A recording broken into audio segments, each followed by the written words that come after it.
La tête de liste de Place Publique et du Parti Socialiste reconnaît que sa relation avec la journaliste Léa Salamé a pesé dans sa réflexion au moment de se lancer dans la course pour les élections européennes. Raphaël Glucksmann en parle avec pudeur mais franchise. Oui, reconnaît-il, la dimension personnelle a beaucoup joué dans sa réflexion. L'essayiste est en couple avec la journaliste Léa Salamé. La présentatrice a décidé de se mettre en retrait de France Inter et de démission politique sur France 2 le temps de la campagne. Par précaution, même si, soutient le candidat, je n'ai jamais su pour qui elle votait. Une décision difficile à prendre. Son Graal, c'est son boulot, confie-t-il. Et Léa se retire momentanément au moment où elle est en majesté, personne ne remet en cause son rôle clé dans la vie médiatique. Le 4 avril, lors du premier débat entre têtes de liste sur France 2, Léa Salamé ne sera donc pas sur le plateau.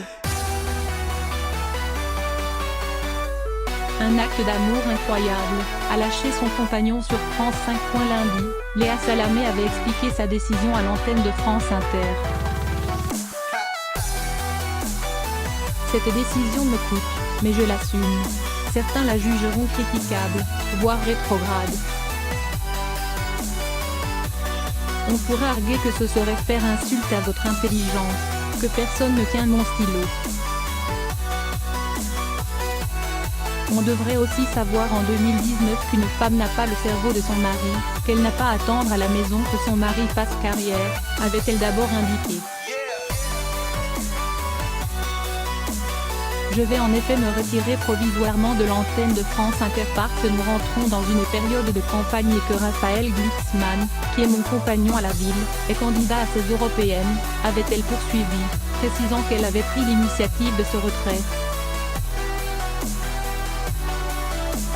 Ma profession de journaliste n'a jamais été aussi critiquée, attaquée, vilipendée.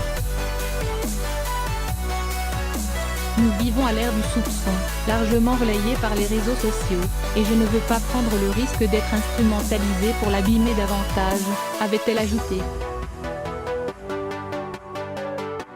Aussi parce que les périodes de campagne sont particulièrement sensibles et inflammables, je ne veux pas que dans cette période-là on me reproche une quelconque collusion ou partialité, avait encore justifié la journaliste.